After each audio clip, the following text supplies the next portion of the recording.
आप सभी को राकेश मेहरा का नमस्कार। 5 बजे वाली क्लास में आज मैं छोटे छोटे फैक्ट्स लेकर आया हूं आपके लिए। आपके एग्जाम की दृष्टि से ये भरपूर उपयोगी है। स्टार्ट करता हूं। ये आप इमेज देख रहे हो। आपने बचपन में इस इमेज को जरूर देखा होगा, बल्कि इसका साक्षात रूप आपने देखा होगा। ये चिड़िया है।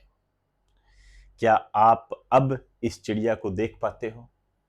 बहुत कम या ना के बराबर।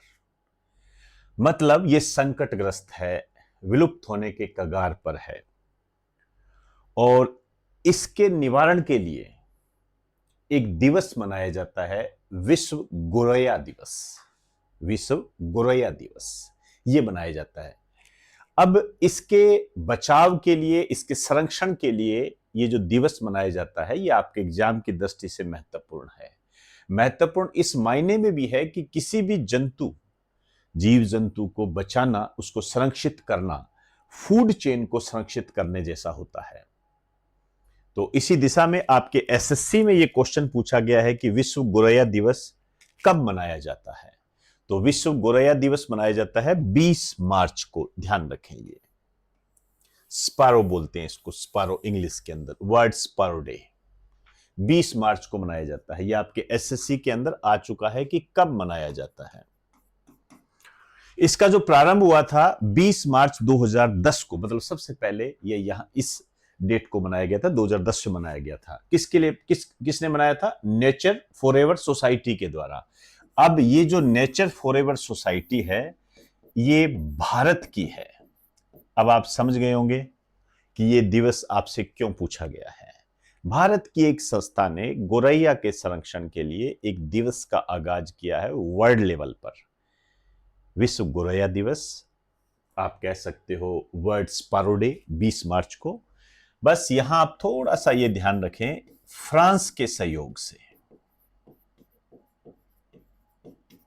फ्रांस के सहयोग से इसका कृषि क्षेत्र में भी काफी योगदान है। यह क्या है, फसलों पर जो कीट लग जाते हैं उनको खाती है। इस कारण से ये फसलों की रक्षा करती है।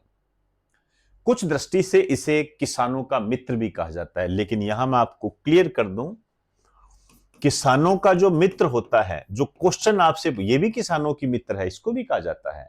लेकिन किसानों का जो मित्र है वो केंचुआ होता है। ये आपके एग्जाम में ज्यादा आता है, केंचुआ। अर्थवर्म, आप समझ सकते हो। केंचुआ ये क्या करता है, ऐसे आप छोटा सांप मान लीजिए, उस टाइप का होता है और ऐसे मूवमेंट करता है जमीन के अंदर, जिससे जमीन क्या होती है, खोखली हो जाती है, मुलायम हो जाती है, जिससे पानी और वायु का आवागमन इजीली होता है। और यही हम चाहते हैं कि जमीन में पानी और वायु का आवागमन अच्छा हो। क्लियर? चलिए जी, नेक्स्ट आ जाइए। नेक्स्ट पॉइंट जो है, ये कुसुनपुर गांव को लेकर है। कुसुनपुर गांव को लेकर है ये अभी आपका यूपी पुलिस के अंदर क्वेश्चन आया है। कुसुनपुर ओडिशा का एक गांव है। ये ओडिशा का पहला स्मार्ट गांव है। ध्यान रखें, ओडिशा का पहला स्मार्ट गांव है। एक प्रोजेक्ट चलाया है सीएसआईआर ने। सीएसआईआर ने, ये है स्मार्ट विलेज प्रोजेक्ट, उसके तहत ये है। तो ये सीएसआईआर क्या है? Council of scientific and industrial research.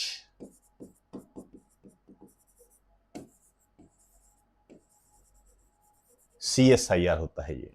Clear? उसके तहत ये स्मार्ट विलेज प्रोजेक्ट है, सीएसआईआर।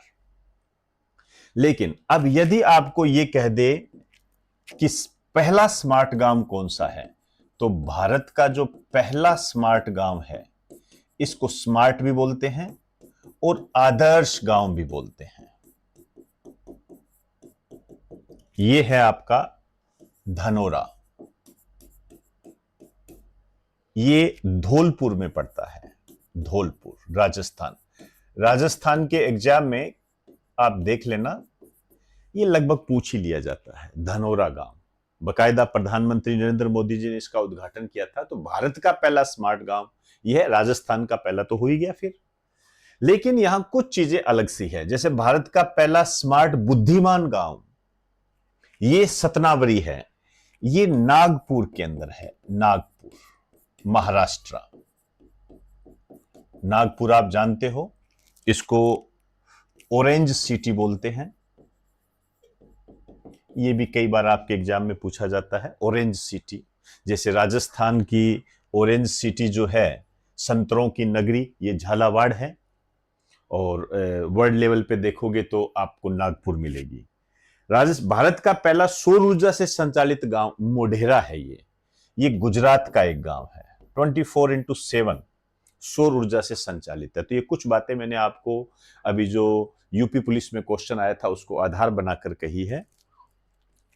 आज के न्यूज़पेपर में आप ये न्यूज मिलेगी आपको कि भारतीय नौसेना को मिले 3 स्वदेशी युद्धपोत, इसी में मिलेगी आपको। नौसेना मतलब नेवी को मिले हैं। ये स्वदेशी है, मतलब देश में ही बने हैं। इनके नाम आपको ध्यान रखने हैं। INS दूनागिरी, INS संशोधक, INS Agray. INS Dunagiri, INS संशोधक, INS अग्रय, ये नाम आपको ध्यान रखने हैं। बकायदा प्रधानमंत्री नरेंद्र मोदी की उपस्थिति में ये नौसेना को समर्पित किए गए हैं।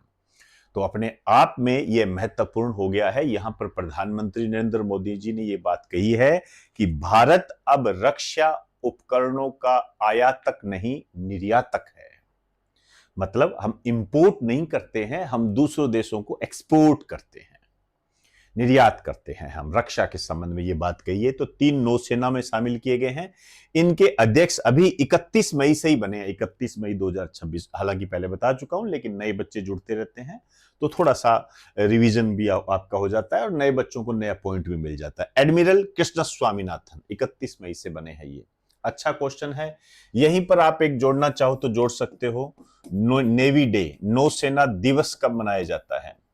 ये मनाया जाता है 4 दिसंबर को। 4 दिसंबर को ये दिवस मनाया जाता है। समझ में आई बात सारी? तो आपको ये ध्यान रखना है। अब यहां पर मैं एक अपडेट आपको करवाना चाहूंगा, और अपडेट ये है, मैंने आपको कुछ समय पहले करवाया था DRDO के अध्यक्ष, DRDO के अध्यक्ष